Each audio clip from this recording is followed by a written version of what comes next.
Ayan, magandang gabi po sa inyo mga ka-farmer. Let's go farming na po. Kita nyo naman yung reflex nila, napakabibilis. Nakapagpa-deliver na po tayo ng 500 pieces na mga sisiw para po to next month na harvest natin. Hindi pa po ubos yung ating pinapa-harvest. Yung nakaraang yung nandun po sa yung cage type. Ito po yung kulong ko na malaki. Dito po ako nag-brooding. Ito po yung 500 pieces. Kanina po dumating sila mga bandang 9 o'clock. Pinabayaan ko muna sila sa loob ng kulungan habang nasa crate. Tapos in mga 11 o'clock po inilabas ko na sila. Tapos nagbigay na po ako ng dextrose powder. Tapos mga ilang 30 minutes nagpakain na po ako ng chick booster sa kanila.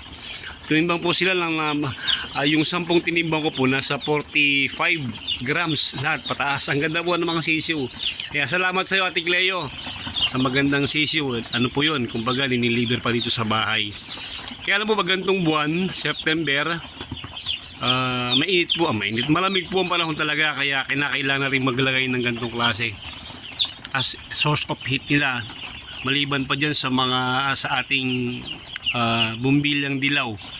Kada bumbilya po ay 50 watts, di 300 watts po yan. Plus, ito pang parang ihawan. Maganda po yan, mainit po para sa kanila. Kahit kasi anong ganda ng sisiw natin kapag malamig yung ating kulungan, lalo pa pag nasa brooding stage. Hindi rin po yung lalaki ng maayos, hindi po yung lalaki ng mabilis. Mataas po ang mortality, tapos po ano po siya, sakitin. Kaya kinakailangan talaga pag nasa brooding stage, maganda yung init na ibibigay natin sa kanila.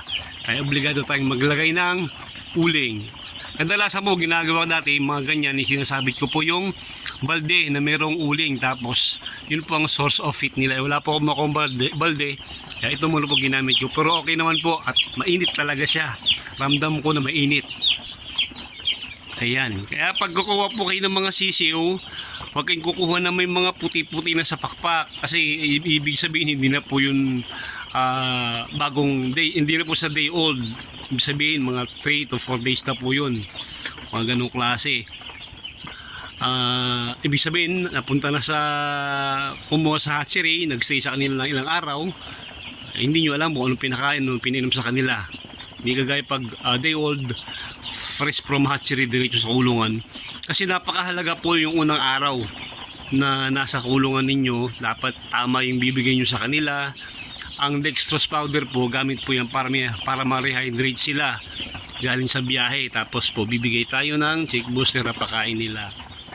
Ayan po. Sa 500 heads po, kadalasan po, sa 100 na heads po, nakakaubos siya ng 4 na sako hanggang 5 sako. Kaya itong 500, nasa 25 ko lang, 20 to 25 sak ng ang patuka ang kakainin nila. Good luck po sa ating pag-aalaga ngayong malamig na panahon. Sana po ay onti ang mortality at mabilis silang lumaki. Ayan, pakilike naman po yung ating video, pakisubscribe na rin po yung ating channel. Maraming salamat po sa mga bago natin subscriber. Sana yung mga video ko na nakaraan ay may napupulot kayo. Sana may natutulong ako sa inyo. At happy farming po sa inyong lahat. Mabuhay po kayo.